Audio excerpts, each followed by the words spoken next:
أعمالنا من يهده الله فلا مضل له ومن يضلل فلا هادي له أشهد أن لا إله إلا الله وحده لا شريك له وأشهد أن محمدا عبده ورسوله اللهم صل على محمد وعلى آل محمد كما صليت على إبراهيم وعلى آل إبراهيم وبارك على محمد وعلى آل محمد كما باركت على إبراهيم وعلى آل إبراهيم إنك حميد مجيد رب اشرح لي صدري ويسر لي أمري واحلل عقدة من لساني يفقهوا قولي أما بعد. Syukur kepada Allah Subhanahu Wa Taala kerana pada pagi ini sekali lagi kita dapat sama-sama diberikan kesempatan oleh Allah Subhanahu Wa Taala untuk kita sambung pujian kita yang telah lalu daripada Fiqh Taharah ataupun Kitab Taharah Fiqh Babul Wudu. Di mana pada sesi yang lalu kita dah masuk tentang sunanul wudu, perkara-perkara yang disunahkan ketika kita berwudu. Dan kita dah masuk yang pertama dan kedua lah, itulah Bismillah. Panjang itu saya kongsikan tuan-tuan. Dan saya bukan hanya kongsikan tentang kesunahan membaca Bismillah ketika berwudu, tapi juga dalam hal yang lain. Dan ada 4 keadaan tu kan. Ada yang memang disunahkan Bismillah lah kerana Rasulullah SAW memang memerintahkannya. Ya. Kullu amrin zibal la yubda bi bismillahirrahmanirrahim fahuwa abtar. Hadis Abi Daud daripada Abi Hurairah, setiap sesuatu yang tidak dimulai dengan bismillah maka terputuslah, yakni barakahnya. Ya. Mungkin boleh siap benda tu tapi tak sama dengan orang yang mengucapkan bismillah. Cuma tak semua keadaan kita digalakkan baca bismillah. Ada 4 keadaan saya huraikan pada tuan-tuan itu kalau tuan-tuan masih ingat lah ya. Pertama ialah ketika berzikir kepada Allah, tak perlu bismillah. Az-zikru la yubda bizikri. Zikir tidak dimulai dengan zikir, melainkan membaca Quran. Baru disunahkan kita baca bismillah jika kita baca di permulaan surah ya. Kalau tengah-tengah surah pun tak perlu bismillah juga, memadai dengan auzubillahi minasyaitonirrajim ya.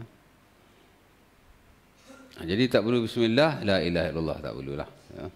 Tak ada orang buat pun. Ada orang buat gitu. Bismillah, subhanallah tak perlu. Yang kedua ialah apa-apa ibadah yang sudah ada ketetapannya ya, maka disunahkan kita baca bismillah sesuai dengan ketetapan itu. Seperti membaca bismillah ketika wudu. Sunahlah pasal ada nasnya. Sebab itu tuan-tuan tengok dalam mana-mana buku fiqh lah, Syafi'i baik, Hambali baik, Maliki baik, mesti ada bismillah. Cuma mereka tak sepakat wajib ke sunnah, itu saja.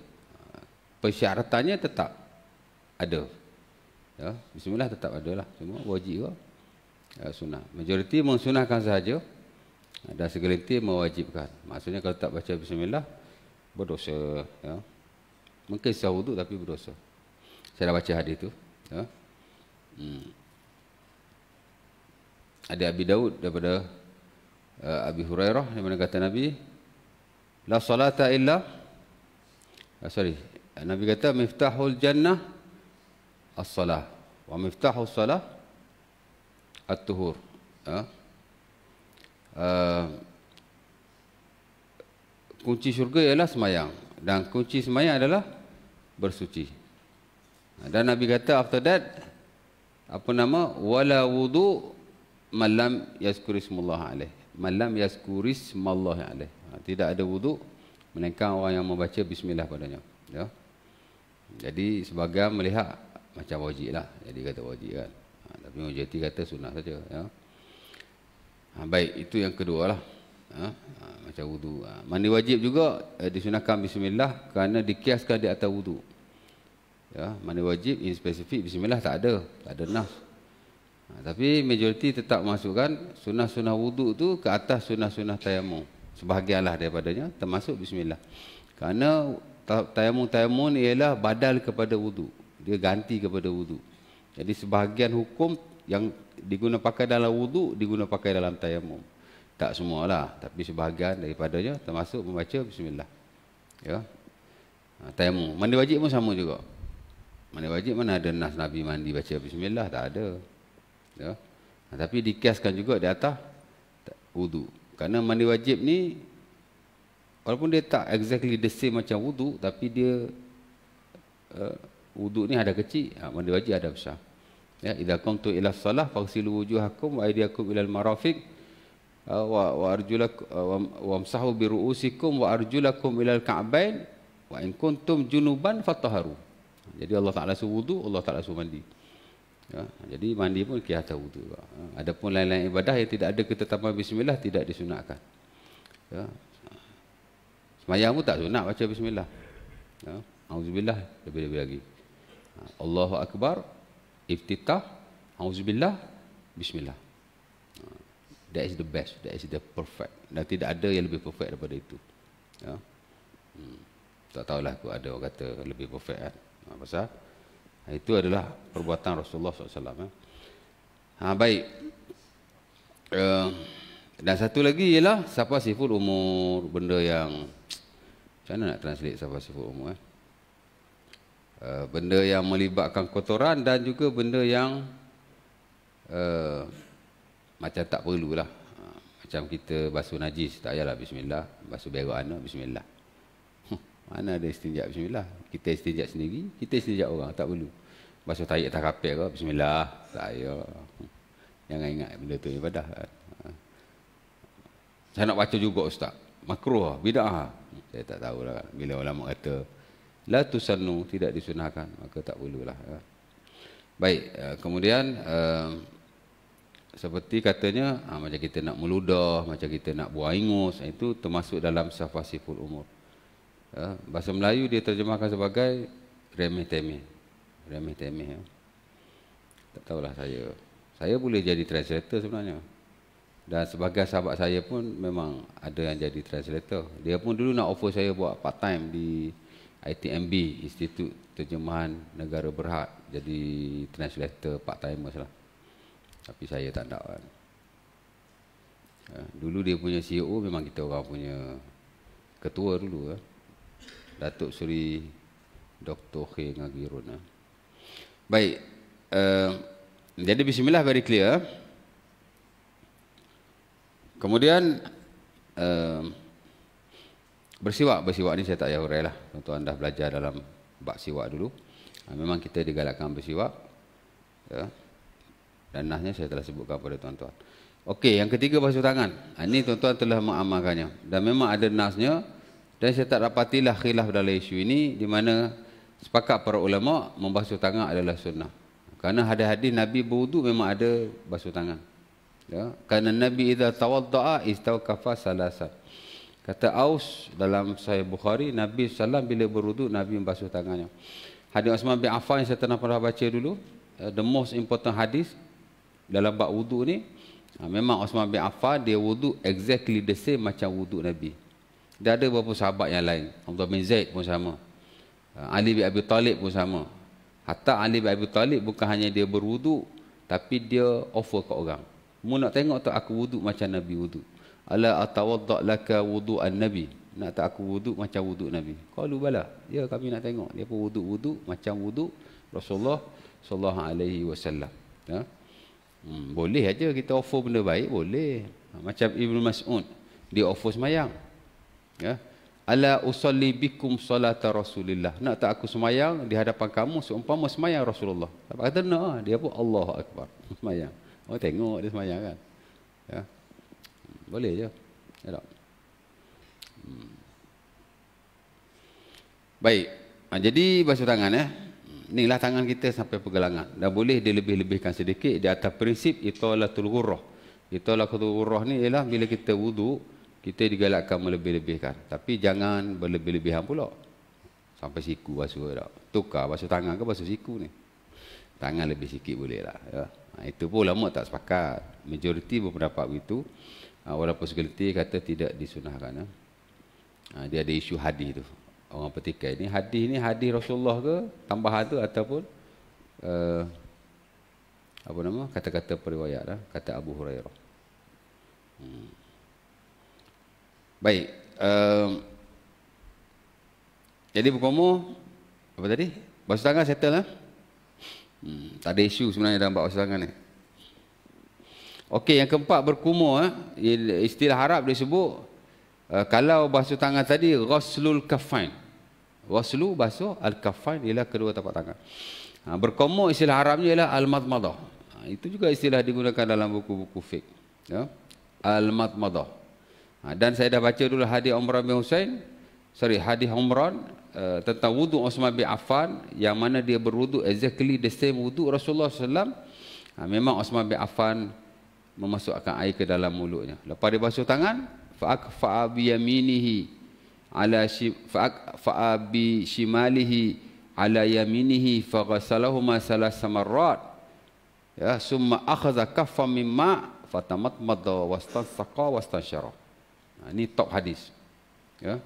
Ada wudu ni banyak, tapi dia ada beberapa hadis yang diangkat oleh para ulama sebagai hadis terpenting lah. Salah satu ialah hadis Umrah tu. Saya boleh sebut wudu je mesti baca hadis tu selalu. Cuma first dulu saya baca full. Ni bila sentuh-sentuh ni kita baca part by part lah. Ya. Memang hadis tu disebut Uthman bin Affan dia ambil air, dia basuh tangan 3 kali. After that apa dia buat? Dia celup tangannya ke dalam bekas air itu, kemudian dia berkomor, memasukkan air ke dalam hidung dan mengeluarkannya. Ada komor situ kan. Malah tuan-tuan, walaupun majoriti berpendapat bahawa berkomor ni hanya sunnah sahaja, tapi ada segelintir daripada mereka mengatakan bahawa berkomor ini adalah wajib. Ya. Antaranya ialah Al-Imam Ibn Hazm Al-Andalusi, ya, daripada mazhab Az-Zahiri. Ya. Dia ulama ahli sunnah juga. Dan yang terkini atau yang lewat ni ialah Al-Imam Asy-Syaukani rahimahullah, dan diikuti oleh ulama-ulama kontemporer sebahagianlah daripada mereka. Kalau kita baca buku-buku fiqh sunnah yang moden, kita akan dapati bahawa mereka cenderung mengatakan bahawa berkomor dan memasuk air ke dalam hidung juga adalah wajib. Ya, dia kata wajiblah, kalau tak buat tak sah wudu, part basuh muka tu. Kerana katanya Allah Subhanahu Wa Taala berfirman, wa idza ya alladzina amanu idza qumtu ila shalah faghsilu wujuhakum. Wahai orang yang beriman, bila kamu nak sembahyang, maka basuhlah wajah-wajah kamu. Dia kata masuk air ke dalam hidung ni dan mulut adalah sebahagian daripada wajah. Dia sudah tertakluk dalam ayat itu. Sementara jika dilihat kepada hadis-hadis Rasulullah SAW yang marfu', yang Nabi wudu sendiri, tidak ada Nabi berwudu melainkan Nabi membasuh hidung dan berkomor sekali. Jadi kalau ada hadis yang tak ada komor dengan basuh hidung tu, biasanya dia hadis-hadis yang mauquf, hadis-hadis yang dilakukan oleh para sahabat. Dia tidak marfu', dia tidak hadis yang Rasulullah buat sendirilah. Jadi dia dalam bab ni dia agak strict. Ya. Kita mungkin kita kata sunnah, tapi kita buat juga, ya tak? Isu dia bukan buat tak buat, tapi pegangan itu, pendirian itu berdasar pada ilmu masing-masing. Jadi dia kata wajiblah. Dan ada perintah daripada Rasulullah. Dalam hadis Abi Daud daripada Laqit bin Saburah, Nabi kata idza tawadda'ta famadmin, bila kamu berwudu maka kamu berkomorlah. Itu perintah kan. Dia gabung, dia kata wajib. Ya. Tapi majoriti mengatakan sunnah sahaja. Biasanya kita akan komor dan basuh hidung jugalah. Ya. Cuma mungkin once while, ya, kita tidak melakukannya. That is okay. Dalam bab ini dia tak ada isu apa-apa. Okey, berkomor. Dan masuk air ke dalam hidung. Berkomor dan masuk air ke dalam hidung ni tuan-tuan, dia ada 3 model. There are 3 models. Tiga-tiga ni sunnah. Tapi ada top sunnah. Top sunnah ni masuk yang diangkat oleh para ulama sebagai the most standard, hak standard sekali. Dengan hadis-hadis yang ada, ulama pun memang sokong hak ni number 1. Bahkan dalam mazhab Syafi'i inilah yang paling muktamad sekali. Macam mana? Itulah membasuh dengan 3 kali cedokan secara bersama-sama. Cedok sekali, separuh komor, separuh masuk hidung. Cedok sekali, separuh komor, separuh masuk hidung. Cedok sekali, separuh komor, separuh masuk hidung. Ya. Itu nombor 1. Yang rata-rata orang jarang buat begitulah. Jarang orang buat. Saya dah buat lama dah. Ya. Okey, baik. Yang kedua ialah apa nama? 3 kali cedokan tetapi secara berasingan. Ya, 1 cedok komor, 1 cedok komor, 1 cedok komor. 3 kali juga. Tapi 3 kali asing-asing. Satu cedok lagi hidung, satu cedok lagi hidung, satu cedok lagi hidung. Ya. Jadi 6 kali cedokan lah. 3 hidung, 3 koma 3 hidung. Ya. Ini banyak orang buat ni lah. Hak ni pun sunnah juga pasal ada hadisnya, tapi hak tu lebih sahih, tu lebih diangkat oleh para ulama dan memang atas mazhab Syafi'i pun itu yang paling standard. Itu yang paling muktamad sekali ya. Dan ketiga ialah sekali cedokan, sekali cedok aja. Ambil air sekali, masuk mulut, masuk hidung. Masuk mulut, masuk hidung, masuk mulut, masuk hidung. That's it. Hak ni saya pun tak boleh nak buat pasal tak cukup air. Hak ada oleh tangan. Sikit kan. Kau tangan orang Arab dia besar kot. Tapi itu juga sunnah. Kerana ada diriwayatkan dalam hadis-hadis yang sahih, hatta dalam Sahih Bukhari pun ada. Pasal yang meriwayatkan hadis itu Abdullah bin Zaid. Abdullah bin Zaid ni dia ada 2 riwayat. Satu riwayat 3 cedokan bersama-sama, satu riwayat lagi 1 cedokan bersama-sama. Akhazan Nabi ma'an summa tamatmada, akhazan Nabi ghurfatan min ma' fatamatmada wastansyara salasan. Ya, dia kata Nabi ambil hanya 1 cedokan, Nabi berkomor 3 kali, Nabi masuk air ke dalam hidung 3 kali. Ya, tapi 1 cedok. Tu macam susah nak buat sikit. Tapi mana-mana tuan-tuan buat pun insya-Allah berpahala, dapatlah sunnah tu, ya.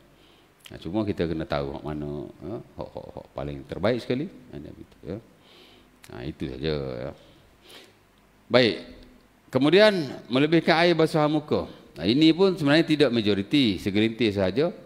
Tapi tak dinafikan dalam buku-buku fiqh moden dia cuba memasukkan tentang bila kita membasuh muka 3 times, kita ambil air kali keempat, dituangkan di atas dahi kita atau bahagian tengah kepala, kemudian dialirkan airnya.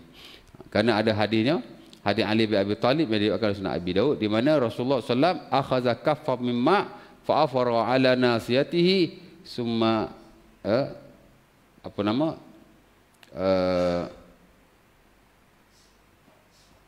tarakal ma' hatta tasilu ala wajhi.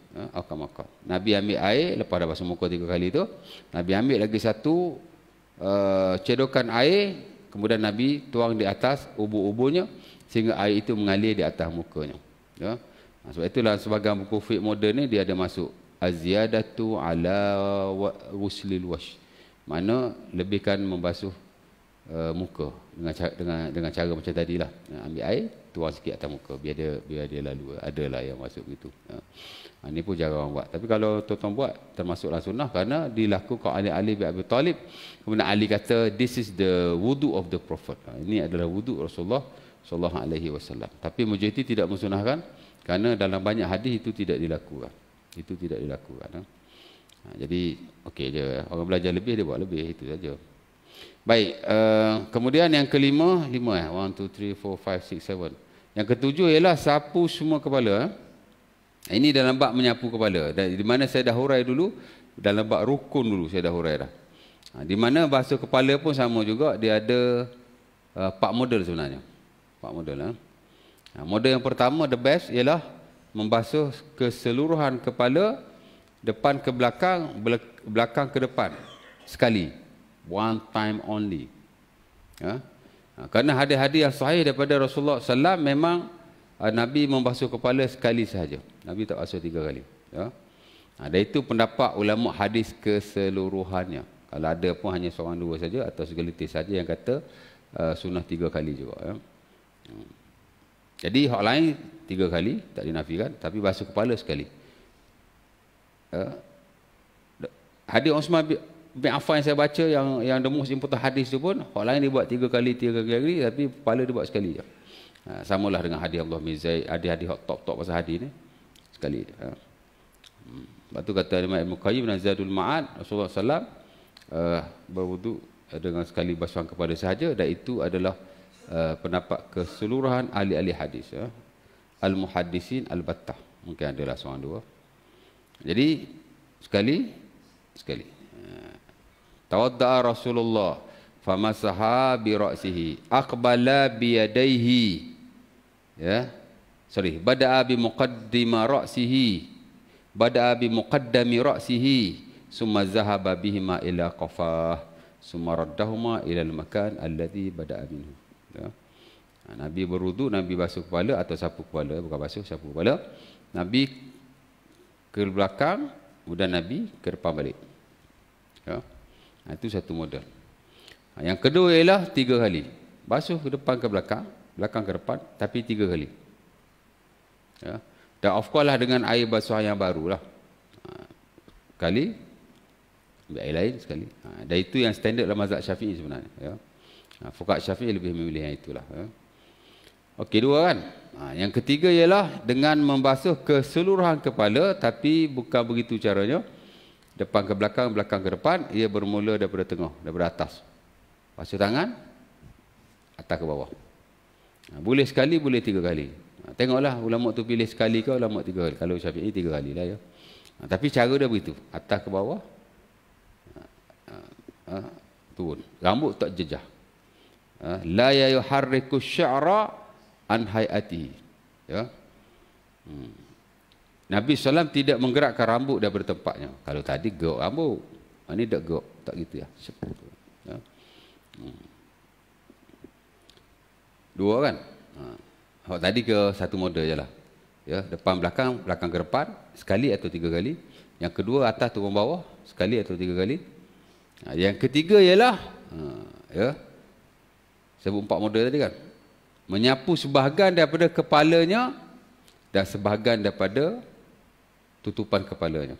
Umpama diriwayatkan dari Sunan Abi Daud daripada Mughirah, masahan Nabi bi ra'sihi wa imamati. Nabi SAW menyapu sebahagian kepalanya dan sebahagian kopiahnya. Ya. Ataupun hadis yang lain, masahan Nabi ala nasiyatihi wal imamati wal khuffain. Nabi SAW menyapu sebahagian kepalanya, sebahagian serban dia lah. Imamah yang mana serban. Dan boleh saja apa-apa tutupan. Tuan-tuan pakai serban lah. Tuan-tuan pakai kopiah lah. Tuan-tuan pakai topi lah. Jadi separuh sapu kepala, separuh cek atas kopiah sikit. Ya. Dan yang keempat, menyapu hanya di atas tutupan sahaja. Al-mashu 'alal imamah. Sapu di atas serban lah. Ataupun apa-apa tutupan. Tuan-tuan pakai serban, tak payah sebukok serban. Bawa atas serban lalu. Ya.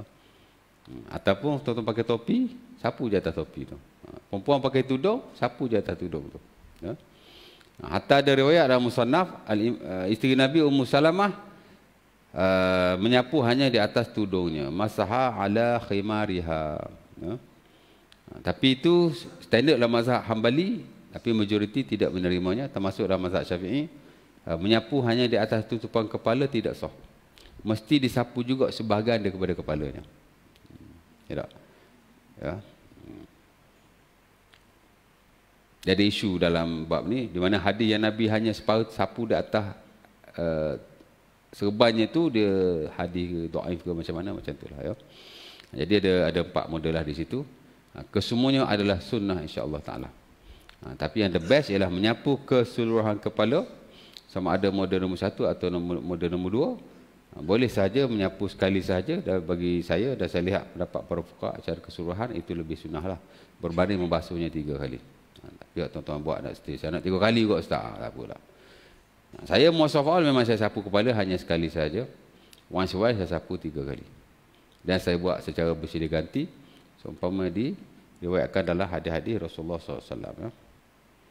Tuan-tuan memang tak belajar hadis, tak apalah kan. Tapi saya bagi pendedahan. This is fake. Inilah fake. Ya. Mungkin kita buat, dan apa yang kita buat itu telah betul lah, kenalah dengan apa yang dilakukan oleh sahibus syariah. Ya. Rasulullah lah. Ya. Tapi ada lagi cara yang lain yang juga daripada Rasulullah. Ya. Mungkinlah ada mazhab ni ambil sebagai the most standard, mazhab ni ambil sebagai the most standard, tapi that is not the issue. Itu bukan isunya. As long as kalau benda ni sabit daripada Nabi, kita boleh buat walaupun once a while, sekali-sekala. Hatta sebagai para ulama pun memang mencadangkan, kalau kita dah biasa buat lagu ni, ni yang kita tahu, tapi kita tahu yang lain, walaupun tak ada dalam mazhab kita, tak diangkat sebagai sunnah, kita pun tak tolak dia sebagai sunnah. Cuma kita kata ini bukan the most sunnah saja. Tak ada mazhab Syafi'i kata kalau buat begini tak sah wuduk apa tak ada. Cuma dia pilih lah dalam banyak-banyak tu, this is the best. Tapi dia tak menafikan yang lain. Sama lah hal lain pun. Iftitah ada banyak iftitah. Ya. Mana-mana iftitah kita baca pun, kata An-Nawawi, hasalallahu sunnah, dapat sunnah. Because this is, dibaca oleh Nabi, mana boleh kata tak sunnah. Ya tak? Cuma kalau kita belajar buku basic, hak tu lah kita tahu. Tapi kalau kita belajar buku detail, biasa dia akan masukkan ke semuanya. Ya. Of course lah kalau kita belajar zikir kan, buku zikir macam Azkar Nawawi, dia akan bawa mai semua bacaan-bacaan Rasulullah SAW. Ya. Jadi kena tengok bentuk-bentuk buku yang kita baca atau kita belajar tu lah. Ya. Okey. Mana tadi? Sapu kepala ya, ada 4 model lah. Boleh buat belaka insya-Allah taala. Cuma hak ni kita buat selalu, hak ni masuk. Baik. Tapi tak dinafikan hadis yang paling banyak ialah Nabi menyapu keseluruhan kepalanya. Sebab itu sebagai ulama kata kalau sapu sikit tak sah. Mazhab Maliki tu very strict on this. Sapu sikit tak sah wudu. Syafi'i sunat sapu semua. Tapi kalau sapu sikit sah. Sebab tu Al-Imam Izzuddin Ibn Abdus Salam dia kata khilaf-khilaf seumpama ini baik kita buat belaka. Kalau contoh sapu kepala kan. Kalau kita sapu kesemuanya, maka kita dapat sunnah. Hak kita kata sunnah. Dan kita lepaslah orang hak kata wajib. Ya, berbanding kalau sapu sikit. Sapu sikit sah aja, tapi tak sunnah. Tak dapat pahala full lah. Ya tak? Kita pahala not full juga kan. Tapi bila kita buat secara perfect, maka kita dapat pahala sunnah kita dan kita lepaslah daripada orang yang mewajibkannya. Ya, itu idea, that is the idea. Baik, kemudian apa lagi? Basuh telinga. Basuh telinga ni pun tuan-tuan ada banyak model lah. Saya nak cerita model belaka pening juga kan. Tapi saya bagi pendedahan lah. Sebagai ulama kata basuh telinga ni tuan-tuan secara berasingan. Ya. Pasal hadis basuh telinga, pasal banyak pendapat kan. Pasal hadisnya pun tidaklah banyak, mana terhad, dia lebih daripada ijtihad. Sebagai ulama kata telinga ni tuan-tuan dia dibasuh secara berasingan dan dengan air yang baru.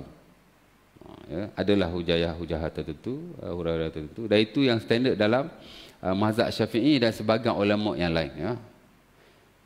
Mazhab mana lagi yang pakai macam tu? Tapi dia baca dan yang tuan-tuan buat tu okey lah. Ya. Sebagian pula mengatakan bahawa telinga dibasuh bersama dengan kepala dan tidak dengan air yang baru. Dan kalau kita ikut standard Al-Imam Ibn Qayyim Zadul Ma'ad, dia kata this is the sunnah. Ini yang paling sunnah sekali, the most sunnah. Ya. Karena katanya lam yasbut anna nabi akhadha ma'an jadidan li uzunaihi. Dalam bab basuh telinga ni tidak ada yang sahih daripada Nabi bahawa Nabi mengambil air yang baru. Nabi hanya membasuh telinga daripada air kepalanya. Dia gabung kan. Ya. Sementara Rasulullah SAW sebut dalam hadis yang diriwayatkan daripada Abdullah bin Zaid dan Sunan Abi Daud katanya al-uzunan minar ra'si. Telinga ni ada daripada kepala. Jadi sapu kepala, cak telinga terus. Kalau sekali disapu kepala, maka sekali juga disapu telinga. Kalau 3 kali disapu telinga, sapu kepala, 3 kalilah disapu telinga. Kerana Nabi kata al-uzuna minar ra'si, kepala daripada telinga. Hatta al-Imam An-Nawawi rahimahullah dan Al-Majmu' lebih dulu daripada beliau al-Imam siapa nama dia tu? Abil Khair, Yahya bin Abil Khair Al-Yamani yang disebut sebagai Sahibul Bayan dalam mazhab Syafi'i. Dia yang terawal juga yang menghuraikan tentang model-model bentuk-bentuk basuh telinga yang ada di sisi para fuqaha based on hadis-hadis Rasulullah SAW. Antara saya sebutlah sebagai tadi basuh secara berasingan, kemudian basuh berserta dengan kepala. Ya. Ada juga ulama kata disunahkan basuh berserta muka kerana dikata al-uzunan minal wash. Ya, ada hadisnya. Ya. Ada nasnya, ada rujukan mereka. Tapi isu dia sahih tak sahih begitulah cerita dia. Telinga daripada muka. Bila basuh muka tu, berok bahaya telinga selalu. Dia tak basuh lepas kepala. Ada juga. Ya. Dan sebagian pula mengatakan bahawa basuh telinga ni basuh 2 kali. Banyak mendapat tuan dalam bab dia. Benda furuk kan. Ya. Kata Al-Yamani, Bila basuh muka, basuh telinga bahagian hadapan. Bila basuh kepala, basuh telinga bahagian belakang. Macam-macam tuan. Suka hatilah ya. Ala kulli hal, ulama sepakat membasuh telinga adalah sunnah. Di atas hadis-hadis ada. Kaifiat mungkin beza. Ya. Mungkin ada hadisnya, mungkin ijtihad masing-masing daripada asar. Karena sebahagian benda-benda furuk ni, ulama tidak melihat hanya kepada yang marfu' daripada Nabi, tapi juga asarus sahabah, perbuatan para sahabat. Sahabat buat adalah ni berbagai-bagai. Ada buat begitu, ada buat begini, ada campur aduk semua kan. Jadi ulama pilih hak tu, pilih hak ni. Ya, tapi kita tak nafikanlah yang the most standard ialah dibasuh bersama kepala. Seumpama yang dipilih dan ditarjih oleh Al-Imam Ibn Qayyim rahimahullah, ya, dalam bukunya Zadul Ma'ad, antara buku fiqh yang baguslah, ya. Okey, berapa minit nak habis? Saya nak habis sunnah-sunnah, nak habis hari ni. Laju ni. Okey. Jadi itu cerita dia. Hadis yang digunakan pakai oleh para ulama dalam bab ni adalah hadis Abi Juhaifah, di mana katanya Rasulullah sallallahu alaihi wasallam membasuh telinganya. Ya.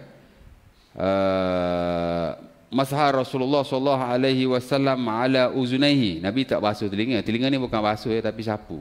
Macam mana tuan-tuan sapu kepala, macam itulah tuan-tuan basuh sapu telinga.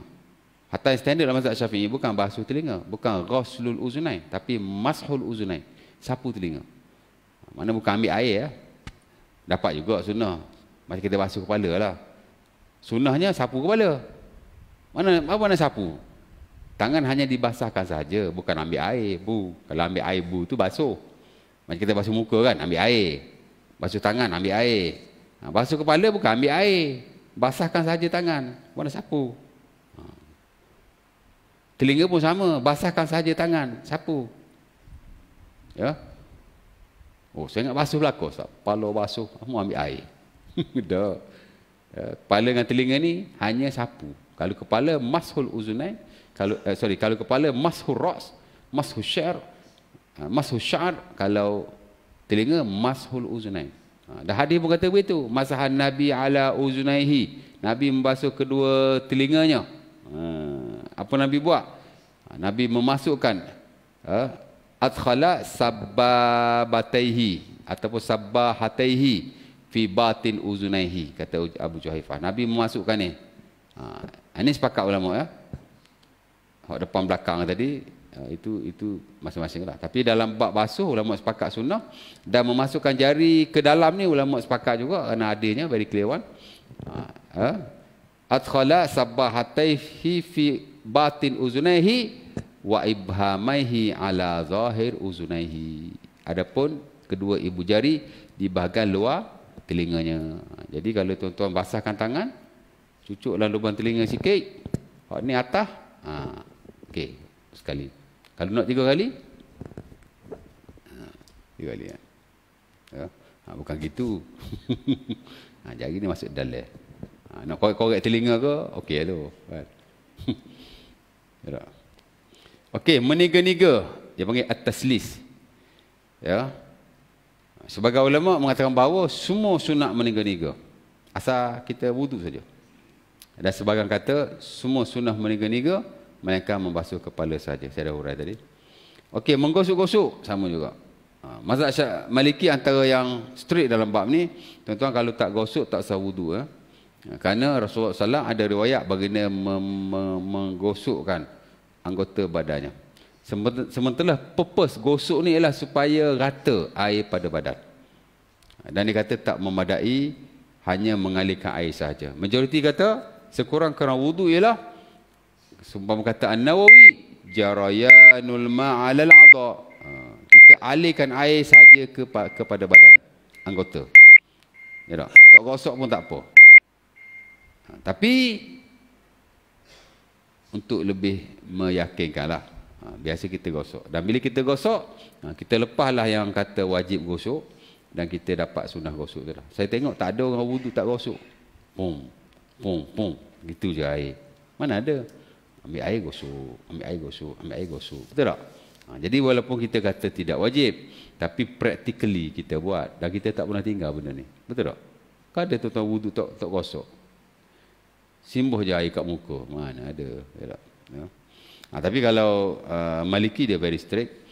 Kerana kata Allah bin Zaid dan sebagai hadis, contohnya ada hadis Abi Daud, Al-Baihaqi dan selainnya, dia kata utiyan Nabi bisulusai mud faja'ala yadluku zira'ihi. Nabi wudu, kemudian Nabi menggosokkan anggota wudunya. Ya. Jadi ada perbuatan Nabi, kemudian purpose tu, hak penting tu purpose dia tu. Sebab kalau tak gosok memang boleh kata tak kata lah. Boleh kata. Tidak kata confirm, tapi kemungkinan besar mungkin tak kata. Ya, jadi ada penekanan di situ. Kita tak wajib tapi kita buat. Ya. Dan biasa kita tak gosok lah. Ya. Hatta kaki kita pun tuan-tuan, kalau tuan-tuan tak boleh nak tunduk, tak boleh nak gosok kan. Nak tunduk kepala pun tak boleh. Kek pinggir lah, kek belakang macam saya kan. Nak angkat kaki pun tak boleh. Habis saya kaki boleh angkat. Kukuk dua-dua tak boleh belakang, nak tunduk tak boleh. Nak angkat kaki pun tak boleh. Gosok kaki sama kaki. Ya. Hasalalahu as-sunnah. Dapat sunnah. Kerana dimaksudkan dengan gosok ni tak syari syarat gosok dengan tangan. Gosok dengan apa-apa pun boleh. Ya. Baik.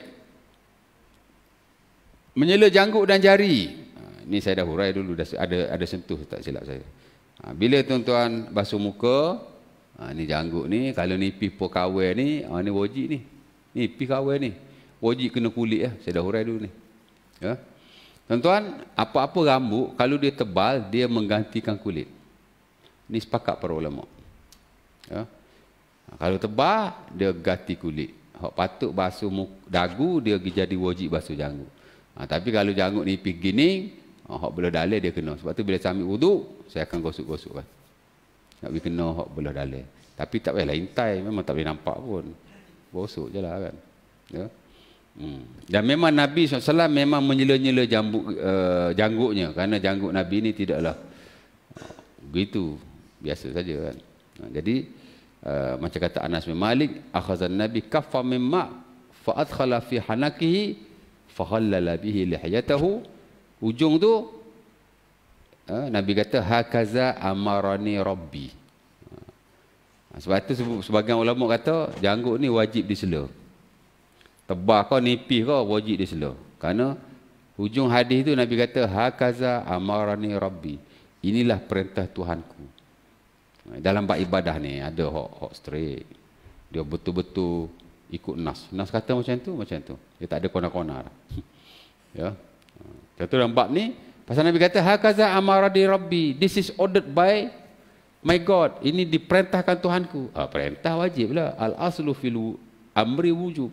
Asal-asal perintah itu wajib. Ya, jadi dia kata wajib sila.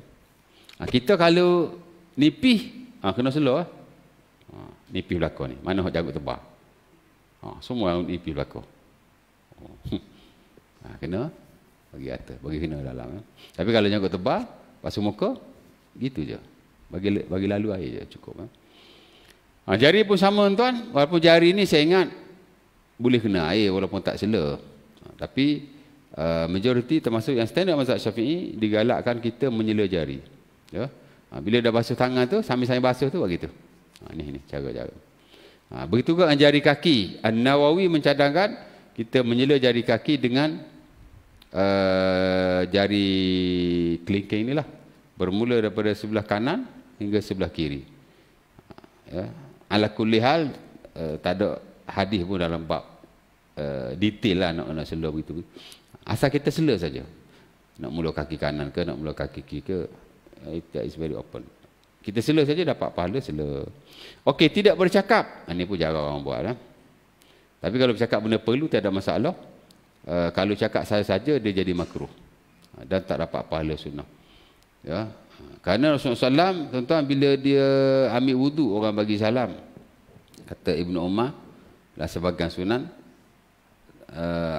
tawadda'a Rasulullah, marra alaihi rajulun, fasallama alaihi wa lam yarud. Nabi wudu, kemudian orang bagi salam, Nabi tak jawab. Dan after wudu tu, Nabi kata, inni karihtu an azkurallah illa ala tuhrid. Aku tak suka berzikir kepada Allah, melainkan ketika aku ada wudu lah. Jadi pertama Nabi tak jawab salam tu kerana Nabi tidak Nabi tidak berwuduk. Yang kedua ialah Nabi tak jawab kerana baginda berwuduk.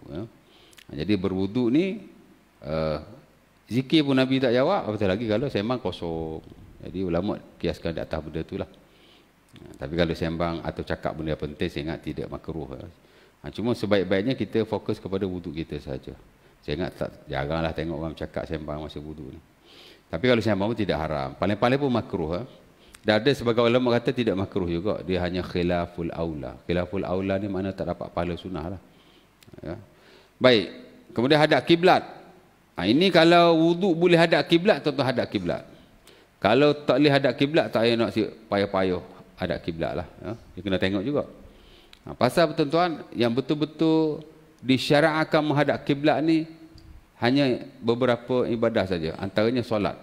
Memang digalakkan kita, memang bukan kata digalakkan, memang wajib kita hadap kiblat lah. Tapi kalau ibadah-ibadah yang lain, kalau boleh hadap kiblat, itu bagus. Di atas umum, sabda Rasulullah macam dalam hadis Al-Hakim daripada Ibnu Abbas, khairul majalis istiqbalul kiblah. Dia hadis am saja. Sebaik-baik perkara ialah menghadap ke arah kiblat. Jadi kalau tuan-tuan nak buat ibadah macam baca Quran, hadap kiblat lebih baik. Hatta Nawawi dalam Azkar pun dia kata, bila kita nak zikir pada Allah, kita duduk elok-elok, bukan meloncat-loncat, duduk elok-elok, jalasa wastaqbalal kiblah, dan dia menghadap ke arah kiblat. Ya. Baca Quran sama, zikir, apa-apa ibadah kita buat. Adapun benda-benda harus yang lain sebenarnya sebagai para ulama tidak menggalakkan. Nak makan cari kiblat, nak baca buku cari kiblat. Baca buku okeylah, belajar kan. Apa lagi? Tapi wuduk ni memang pasal dia ibadah. Kalau boleh hadap kiblat, hadap kiblat. Kok paip tu memang menghadap ke arah kiblat. Paip hadap belah sini, kita hadap. Tapi kalau paip kok sini, kita nak paling kat tu hadap kiblat aja. Nahan nuhina anit takalluf. Umar sebutlah Sahih Bukhari, kami dilarang untuk takalluf. Takalluf ni menyusah-nyusahkan. Ya. Nuhina, kami dilarang. Dia marfu' tu dia panggil.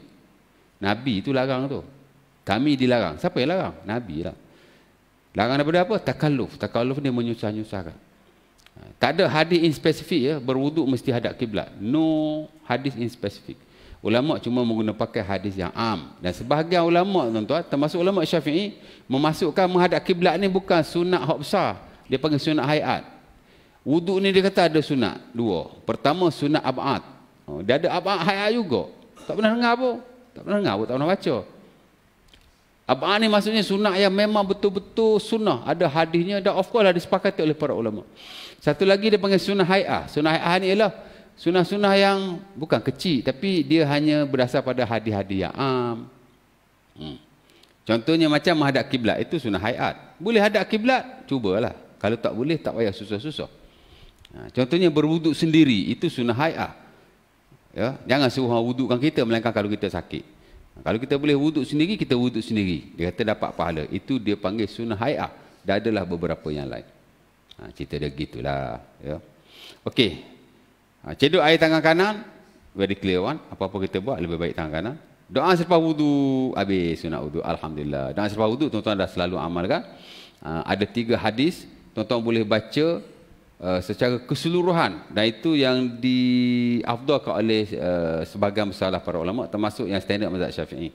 Ada 3 ya. Pertama, asyhadu alla ilaha illallah wa la syarikalah wa asyhadu anna Muhammadan abduhu wa rasuluh. Tuan-tuan stop at that point. Itu adalah Sahih Bukhari dan Muslim pada Umar Al-Khattab, di mana kita baca yang itu, Nabi kata futihat lahu abwabul jannati samaniyah yadkhulu min ayyiha sya'.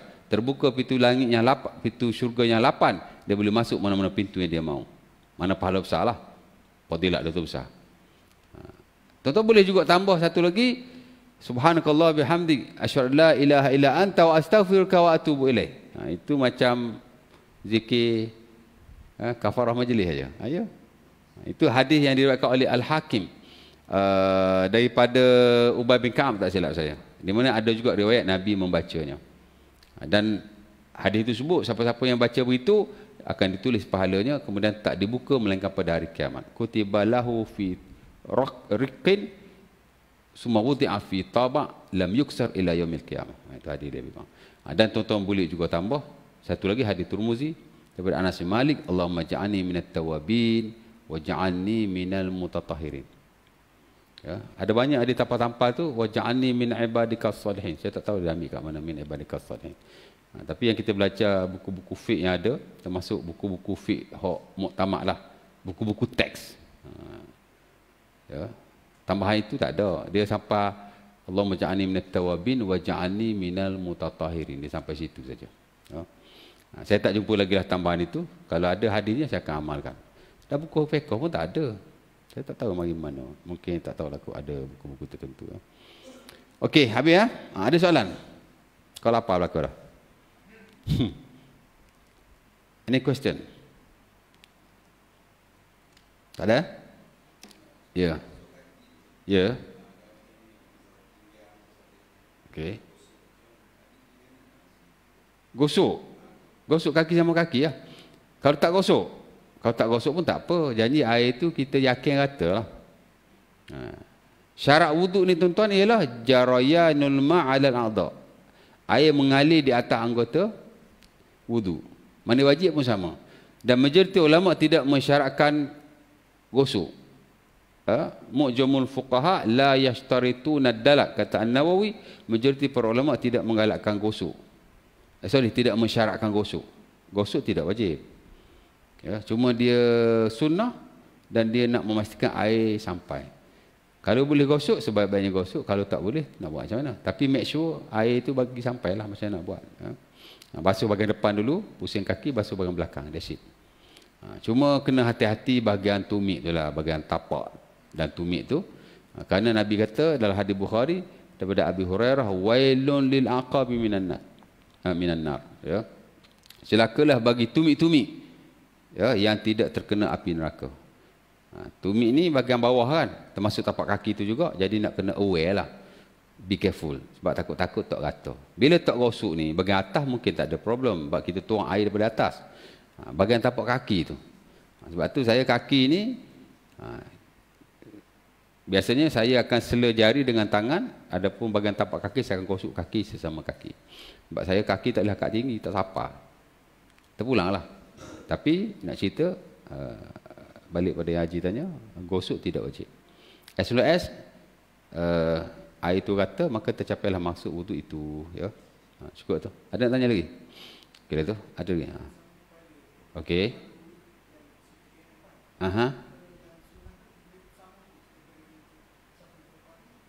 Yalah, sunnah. Aqbala biyadaihi, bada'a bi muqaddam ra'sihi summa zahaba bihima ila qafah. Depan ni pergi belakang. Ataupun ibu jari letak kat sini. Dia panggil syumah. Bukan sumah dengan sok kot. Tak gitu, depan, belakang. Boleh saja, asalkan kita ke depan, ke belakang, the whole head, semua kepala. Dapat sunnah. Boleh buat sekali, boleh buat 3 kali. Depan, belakang, depan, belakang, depan, belakang. Ataupun depan, belakang. Ya. Macam itulah. Tapi once a while kita nak sapu sebahagian kepala boleh. Dan sebahagian kepala dengan kopiah pun boleh. Sapu kepala, sapu kepala. Angkat kopiah ni, cek sikit. Tak kopiah. Cek dengan tangan yang sama lah, tak perlu ambil air yang baru. Boleh juga. Jangan sapu atas tutupan saja. Kalau tu sapu atas kepala saja, atas ni saja, atas kopiah kau serbai, tak kena rambut. Kalau mazhab Syafi'i tak sah lah. Dan sebaik-baiknya elakkanlah. Melainkan kalau dia belajar betul-betul, dia yakin, Hambali standard kan ni, sah. Okey je. Awak belajar, suka hati awak kan. Itu lah cerita dah. Boleh lah. InsyaAllah ta'ala. Setakat ini dulu. Ada yang tanya lagi? Cukup ya? Kita sarapan lah. Assalamualaikum warahmatullahi wabarakatuh. Kita tangguhkan majlis kita dengan tasbih kafarah dan surah Al-Asr. Next